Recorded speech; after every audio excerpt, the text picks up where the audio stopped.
In the days when the Philistines ruled Israel, an angel appeared to a barren woman and said, "You will bear a son, set apart by God to save his people." She named him Samson.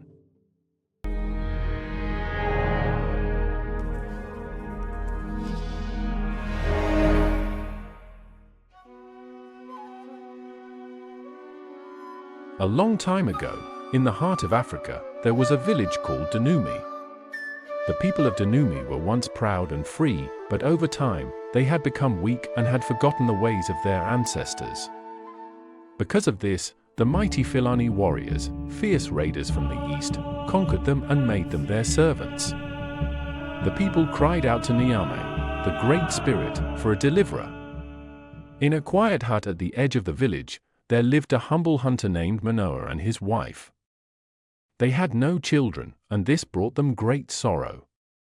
But one evening, as Manoah's wife sat under a mango tree, a mysterious man with glowing eyes appeared before her.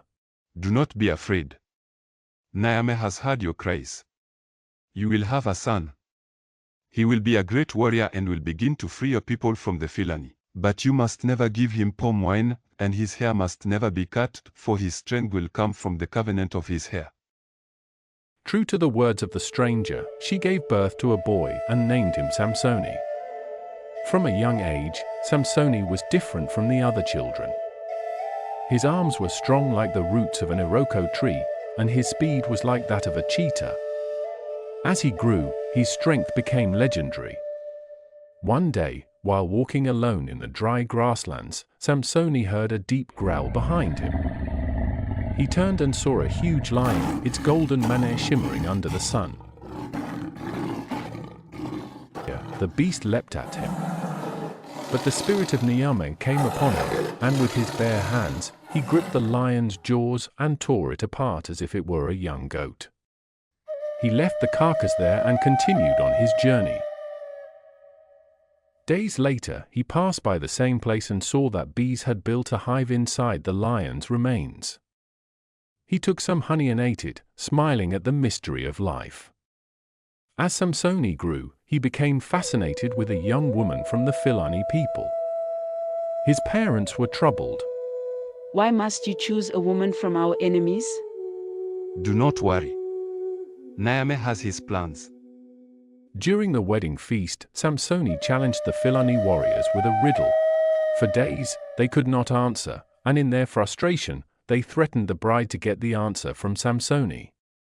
When she finally told them, Samsoni was furious at their trickery.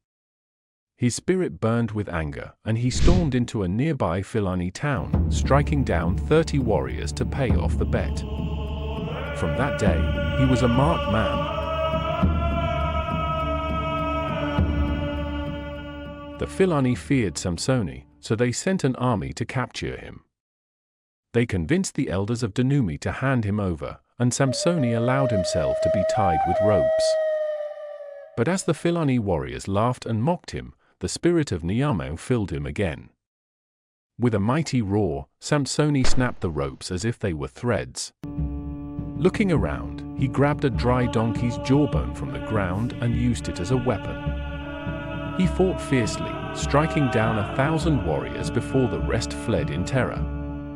Exhausted, he cried out, "Niyameh, must I die of thirst after this great victory?" And at that moment, water burst from a rock, and he drank his fill. Years later, Samsoni fell in love with another woman, a beautiful dancer named Delilah. But Delilah had been promised great wealth by the Philani chiefs if she could discover the secret of his strength. Every night, as they sat under the moonlit sky, she whispered to him, "Tell me, my love, what makes you strong?" 3 times, Samsoni tricked her, giving false answers. But Delilah was persistent. She wept and pleaded until, at last, Samsoni sighed and said, "It is my hair. If my locks are cut, I will be as weak as any other man." That night, as he lay sleeping, Delilah took a sharp knife and gently cut off his thick, braided hair.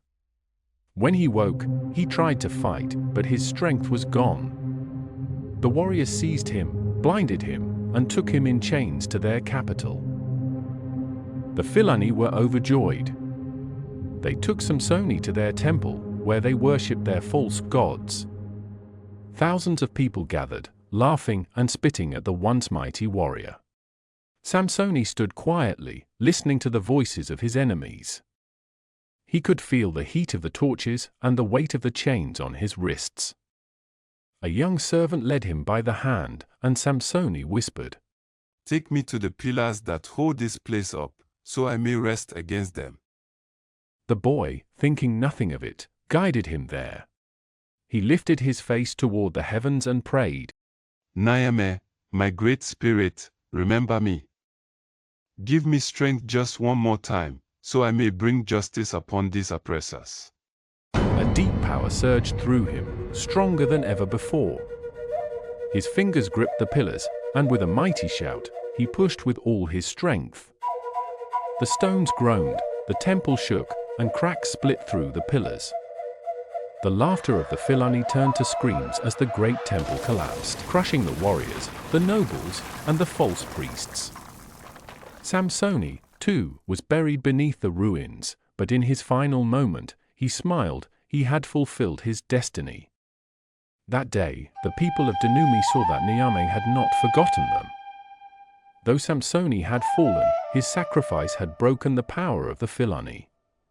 His name was remembered for generations, and his story was told around the fires of his people.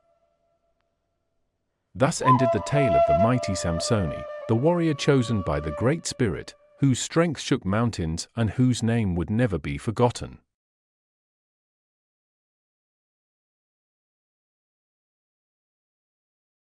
Please subscribe.